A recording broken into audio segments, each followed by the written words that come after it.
बच्चों अपन part number 2 है पुष्पी पादपों में लैंगिक जनन उसका अध्ययन कर रहे हैं। पार्ट नंबर 2 है पुष्पी पादपों में लैंगिक जनन। पुष्पी पादपों में लैंगिक जनन। पुष्पी पादपों में लैंगिक जनन।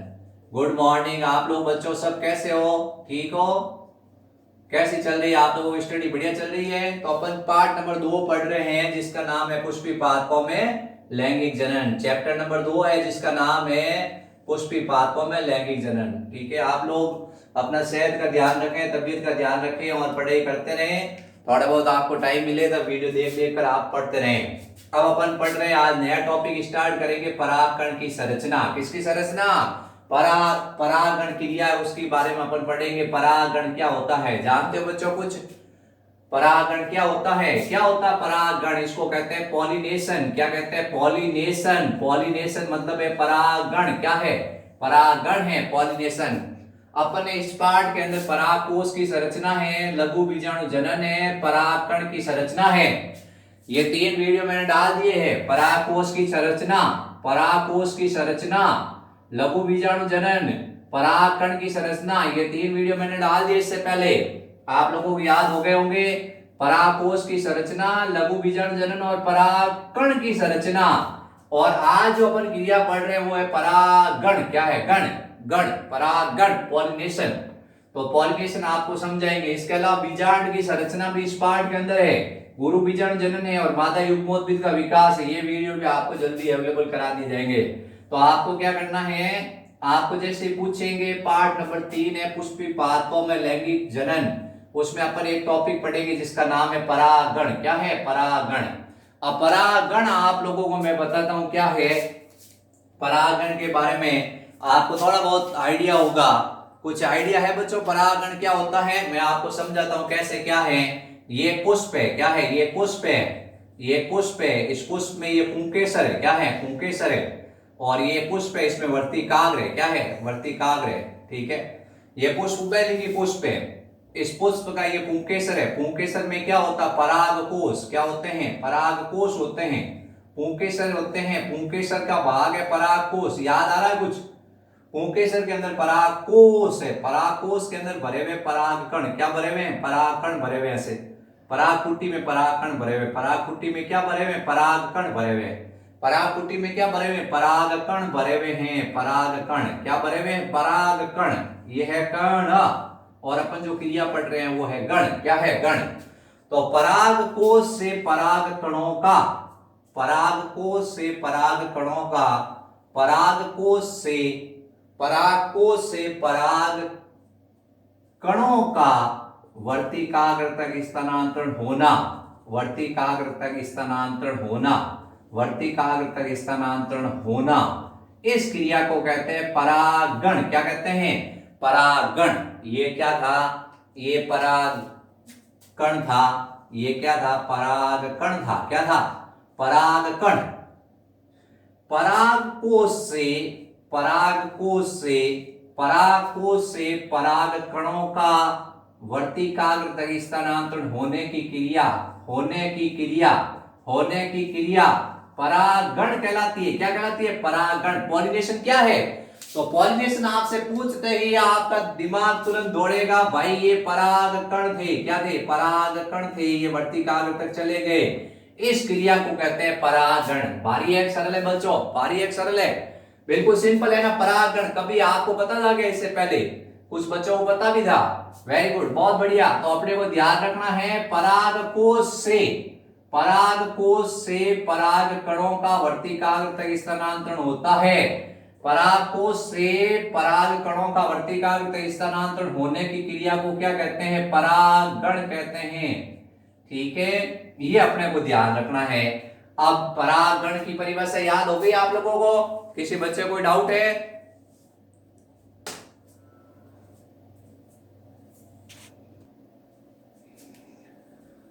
तो परागण है उसको अपन स्टडी कर रहे हैं। आज अपना नया टॉपिक है जिसका नाम है परागण। क्या है? पुष्पी पादपों में लैंगिक जनन। अपन चैप्टर नंबर 2 पढ़ रहे हैं बच्चों। आप लोग अपनी स्टडी बनाए रखो, कंटिन्यूस बनाए रखो। आपकी जब तक ये कोरोना खत्म नहीं होता तब तक ऑनलाइन क्लास नहीं हो रही है, ऑफलाइन क्लास नहीं हो रही है। आप ऑनलाइन क्लास में आनंद लो और आप इसको याद करो ताकि स्कूल खुलते ही आपको महसूस होगे वास्तव के अंदर हमें तो याद है परागण क्या है। परागण आप सबसे आगे जाने चाहिए, परागण क्या है। तो अपन सबसे पहले इसकी परिभाषा अपन ने पढ़ी पुष्पी पादपों में, किसमें, पुष्पी पादपों में, पुष्पी पादपों में पराग कणों का वर्तिकाग्र तक स्थानांतरण होना, वर्तिकाग्र तक स्थानांतरण होना, वर्तिकाग्र तक स्थानांतरण होने की क्रिया, स्थानांतरण होने की क्रिया, होने की क्रिया परागण कहलाती है। पूछा जाएगा परागण, परागण क्या है। तो पुष्पी पादपों में पराग कणों का, ये शब्द ध्यान रखना, पराग कणों का वर्तिकाग्र तक स्थानांतरण होने की क्रिया परागण कहलाती है। अब अपन कहते हैं परागण कितने तरह का होता है, दो तरह का होता है। एक का नाम होता है स्वपरागण और एक का नाम होता है परपरागण। ठीक है, अब मैं आप लोगों से एक क्रिया पूछूंगा, एक चित्र बनाऊंगा, आप लोगों को बताना है कि सर परागण हुआ है कि नहीं हुआ है। ये मैंने क्या, ये पुष्प लिया और ये मैंने दूसरा पुष्प लिया, ये पुंकेसर है, इसके परागकण है, ये पुंकेसर है। अब यहां से ये परागकण उड़ा उड़ा उड़ा उड़ा, ये परागकण उड़ रहा है, ये उड़ रहा है परागकण, ये परागकण उड़ रहा और यह जमीन पे गिर गया। क्या ये क्रिया परागण हुई है बच्चों, हुई है परागण क्रिया, बताओ।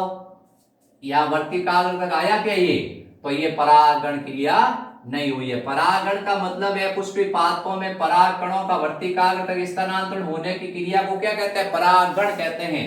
एक और डायग्राम बनाता हूं मैं, आप इस बार बताना परागण हुआ कि नहीं हुआ है। ये परागकोश है, इसे पुंके से उड़ा उड़ा और ये वर्तिकाग्र पर आके बैठ गया। बताओ परागण हुआ है नहीं हुआ है, हुआ है। तो अपने को ये ध्यान रखना है, परागण का मतलब है ये क्रिया है, क्या है। आप लोग कहते हो मैं घर चला गया, मैं यहाँ खेलने चला गया, तो वो आपकी दैनिक जीवन की क्रिया है। वैसे ही परागण पुष्पों में एक क्रिया है जो जनन के लिए चाहिए, किसके लिए चाहिए, जनन के लिए आवश्यक होती है। तो पुष्पी पादपों में पराग कणों का वर्तिकाग्र तक स्थानांतरण होना परागण कहलाता है। अब आता है सवाल, परागण कितने तरह का होता है। एक का नाम होता है स्वपरागण और एक का नाम होता है परपरागण। स्वपरागण का मतलब है एक पुष्प के पराग कणों का उसी पुष्प की वर्तिकाग्र तक स्थानांतरण होना। एक पुष्प के पराग कणों का, एक पुष्प है, एक पुष्प के पराग कणों का, एक पुष्प के पराग कणों का उसी पुष्प की वर्तिकाग्र तक स्थानांतरण होना, उसी पुष्प की वर्तिकाग्र तक स्थानांतरित होना क्या कहलाता है, स्वपरागण। और परपरागण थोड़ा भिन्न है। एक पौधे के पराग कणों का, एक पौधे के पराग कणों का दूसरे पौधे उसी जाति के, एक बीच में लाइन आएगी, उसी जाति के दूसरे पौधे के वर्तिकाग्र तक स्थानांतरण होना, वर्तिकाग्र तक स्थानांतरण होना क्या कहलाता है, परपरागण। तो परपरागण क्या है, परपरागण आप समझ गए। मैं एक डायग्राम बना रहा हूं, आप मुझे बताना सर ये स्वपरागण हुआ परपरागण। एक पौधा ये है पपीते का और एक पौधा ये है पपीते का, इसमें ये पुंकेसर है और इसमें ये वर्तिकाग्र है। ये मेरे घर के पास लगा हुआ है, ये आपके घर के पास लगा हुआ है। अब आपका घर कहाँ है, मेरा घर कहाँ है, ये अपने को डिस्कस नहीं करना, अपने को बताना है ये अलग अलग पौधे हैं लेकिन जाति क्या है, एक है। एक पुष्प के परागकण दूसरे पौधे के पुष्प के वर्तिकाग्र तक स्थानांतरित हुए हैं। बताओ स्वपरागण हुआ है, परपरागण हुआ है, बताओ बच्चों क्या हुआ है, स्वपरागण हुआ है, परपरागण हुआ है। वेरी गुड, बहुत बढ़िया, आप लोगों ने बताया है सर ये परपरागण हुआ है। आप लोगों का दिमाग बिल्कुल सही चला है, क्योंकि मैंने कहा एक पौधे के पराग कणों का उसी जाति के दूसरे पौधे के वर्तिकाग्र तक स्थानांतरण होना परपरागण कहलाता है। अब स्वपरागण है, उस स्वपरागण के बाद आपको एक डायग्राम और बताते हैं। आपको बताना ये पौधा है, इस पौधे के ये पुष्प की वर्तिकाग्र, ये पुंकेसर है और ये वर्तिकाग्र है। यहां से परागकण उड़े और इसी पुष्प की वर्तिकाग्र तक आ गए। बताओ ये क्या है, स्वपरागण है, परपरागण है, बताओ। तो ये आपको बताना है स्वपरागण है, ठीक है। समझ गए बात को। तो परागण किसे कहते हैं? परागण के दो प्रकार हो गए, स्वपरागण और परपरागण। अब क्या है, समस्या जिंदगी में आती रहती है और अपन समस्याओं से खेलने वाले खिलाड़ी हैं। तो अपन क्या करते हैं, इस समस्या एक अपने सामने आ गई उसको सॉल्व करने की कोशिश करते हैं। ठीक है, थोड़ा कंफ्यूजन हर जगह रखते हैं। क्या है कि कंफ्यूजन बिना क्या है जिंदगी तेजी हो जाती है। फिर अपन एक क्या इसमें एक परिभाषा और आएगी बीच में। तो पूछा गया आपसे कि भाई पर परागण की परागण कितने तरह का, आपने आंसर दे दिया स्वपरागण और पर परागण, सेल्फ पॉलिनेशन और क्रॉस पॉलिनेशन। ठीक है, स्वपरागण और पर परागण दे दिया आपने, एक दे दिया आपने स्वपरागण, एक दे दिया पर परागण। अब क्या हुआ कि एक कंडीशन और उत्पन्न हो गई है। ये एक पौधा है, इस पौधे की एक शाखा ये है, इस पे पुष्प लगा हुआ है। अपन क्या करते हैं, थोड़ा यूं टिपिकल डायग्राम बनाते हैं। आप कहोगे सर ये क्या डायग्राम बनाया आप, एक पौधा इसकी एक शाखा है, इस पे पुष्प लगा हुआ है, इसी पौधे की एक शाखा और इस पे एक पुष्प और लगा हुआ है। ठीक है, ध्यान से सुनना। अब यहाँ के इस शाखा के पुष्प के परागकण हैं और यहाँ पे ये वर्तिकाग्र और पुंकेसर दोनों हैं, यहाँ पे भी ये वर्तिकाग्र और पुंकेसर दोनों हैं। यहां से ये परागकण उड़ा और इस शाखा पे आके बैठ गया, वर्तिकाग्र है उसके ऊपर, तो इस पुष्प के पास आ गया। लेकिन पौधा क्या है, एक ही है। क्या है, एक ही पौधा है। एक ही पौधे की शाखाएं क्या है, भिन्न है, भिन्न शाखाएं हैं। क्या है, शाखाएं भिन्न है। एक ही पौधा है, शाखाएं भिन्न है, लेकिन विशेषता क्या है, एक ही पौधे की भिन्न भिन्न शाखाओं पर लगे पुष्पों के परागकण है वो वर्तिकाग्र तक स्थानांतरित होते हैं। इसको भी क्या कहते हैं, स्वपरागण के नाम से जानते हैं। तो अपन ने क्या कर दिया है, स्वपरागण अगर इस तरह से पूछे आपको तो आपको पौधा एक ही ध्यान रखना है, पौधा एक ही होगा, उसमें चाहे मतलब उसी पुष्प होगा, चाहे उसी पुष्प वर्ड आ जाए या मान लो शाखा भिन्न ले ले, तो भी आपको स्वपरागण पे कंसंट्रेट करना है। अब स्वपरागण दो प्रकार का, कितने प्रकार का, दो प्रकार का स्वपरागण होता है। एक का नाम होता है स्वयुग्मन, स्वयुग्मन एक होता है स्वयुग्मन, और एक होता है सजातीय पुष्पन, सजातीय पुष्पन। ठीक है, तो एक हो गया स्वयुग्मन और एक हो गया सजातीय पुष्पन। यानी एक को कहते हैं ऑटोगेमी, ऑटोगेमी, और इसको कहते हैं गैटनोगेमी, गैटनोगेमी। अब इसकी दोनों की मैं आपको परिभाषा बताता हूं।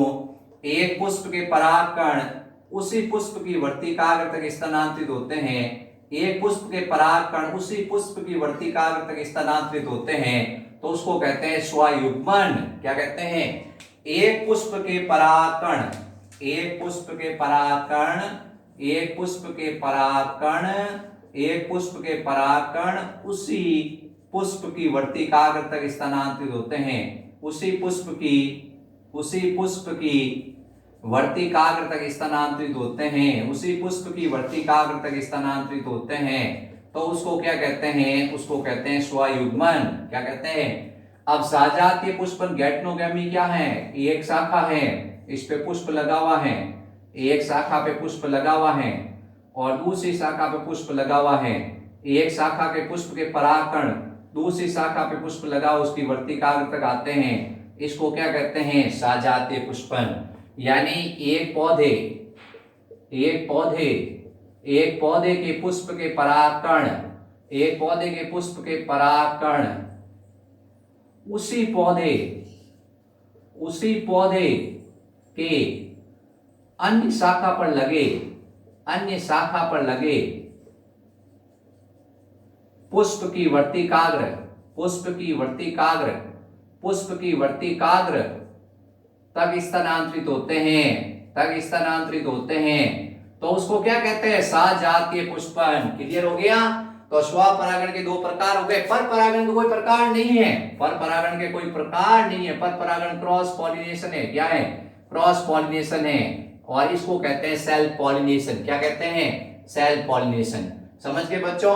एक पुष्प के परागकण उसी पौधे की शाखा है, उसी पौधे की किसी शाखा पे पहुंचेंगे तब उसका नाम हो जाएगा सजातीय पुष्पन।